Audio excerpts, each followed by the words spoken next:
A paz do Senhor Jesus, meus amados irmãos, aqui quem vos fala é seu irmão em Cristo, pastor Marcelo Keiler.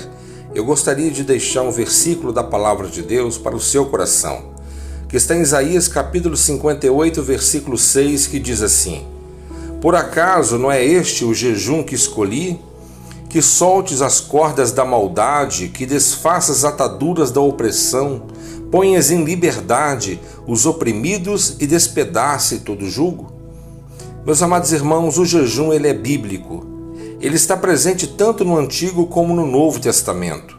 Os profetas, os apóstolos, o próprio Jesus, bem como muitos servos de Deus no passado, como Agostinho, Lutero, Calvino, John Knox, John Wesley, Dwight Moody e outros através da história praticaram jejum.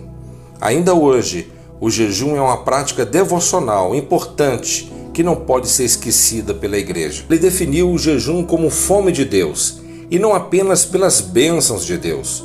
O jejum cristão nasce exatamente da saudade de Deus. O jejum é um teste para conhecermos qual é o desejo que nos controla.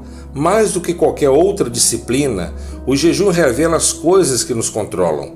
Firmado nessa compreensão, Martyn Lloyd-Jones, ele diz que o jejum não pode ser entendido apenas como uma abstinência de alimentos, mas deve também incluir a abstinência de qualquer coisa que é legítima em si mesma por amor de algum propósito espiritual. Na verdade, meus amados irmãos, devemos comer e jejuar para a glória de Deus. 1 Coríntios 10, 31. Quando nós comemos, saboreamos o emblema do nosso alimento celestial, o pão da vida. E quando jejuamos, dizemos, eu amo a realidade acima do emblema.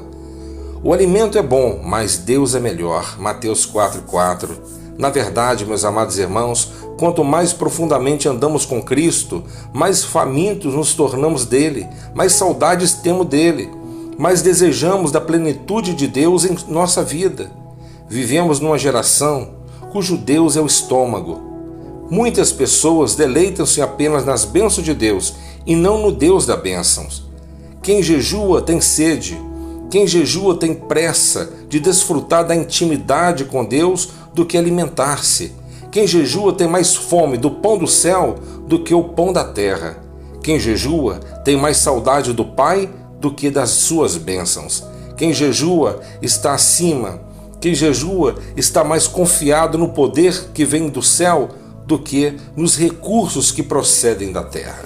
Em segundo lugar, meus amados irmãos, eu gostaria de falar sobre o propósito do jejum. O propósito do jejum não é para obter o favor de Deus ou mudar sua vontade. O jejum também não é para impressionar os outros com uma espiritualidade farisaica. Tampouco é para proclamar a nossa espiritualidade diante dos homens. O jejum deve ser uma demonstração do nosso amor a Deus. Jejuar para ser admirado pelos homens é uma motivação errada. Jejum é fome de Deus e não de aplausos humanos. O jejum é para nos humilharmos diante de Deus, para suplicarmos sua ajuda e para retornarmos para Ele de todo o nosso coração. O jejum é para reconhecermos a nossa total dependência da proteção divina.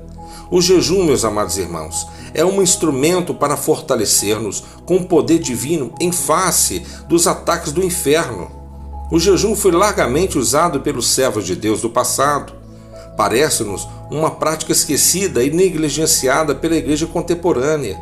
Se quisermos ver o agir de Deus em nossa vida, se quisermos contemplar um reavivamento espiritual da igreja, se quisermos testemunhar famílias sendo restauradas, precisamos nos dedicar à oração e ao jejum.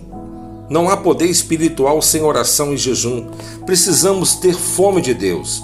Precisamos apurar o nosso paladar para saborearmos o pão celestial. Em terceiro e último lugar, meus amados irmãos, eu quero falar sobre as intervenções de Deus por meio do jejum. Deus tem realizado grandes intervenções na história por meio da oração e do jejum do seu povo. Quando Deus deu a lei ao seu povo, Moisés dedicou-se 40 dias à oração e ao jejum no Monte Sinai. Deus libertou Josafá das mãos dos seus inimigos quando ele e seu povo se humilharam em oração e jejum. Deus libertou o seu povo da morte por meio da oração e do jejum da rainha Ester e do povo judeu. Deus usou Neemias para restaurar Jerusalém quando este orou e jejuou. Deus usou Paulo e Barnabé, meus amados, para plantar igrejas no Império Romano quando eles devotaram-se à oração e ao jejum. Os grandes reavivamentos na história da igreja foram respostas à oração e ao jejum. As campanhas evangelísticas com resultados mais promissores são regadas pela oração da igreja e o jejum dos fiéis. Aqueles que mais conhecem a intimidade de Deus e mais se deleitam nele são os que praticam jejum com certa regularidade. Hoje, meus amados, temos muitos motivos que nos deveriam levar a jejuar. Precisamos urgentemente da intervenção de Deus em nossa vida, em nossa família, em nossa igreja, em nosso país. Que Deus nos desperte para orar e jejuar. Que Deus nos leve a uma vida de quebrantamento e santidade. Que Deus sacie a nossa alma nos ricos banquetes da sua graça. Que Deus te abençoe abundantemente, em nome do Senhor Jesus.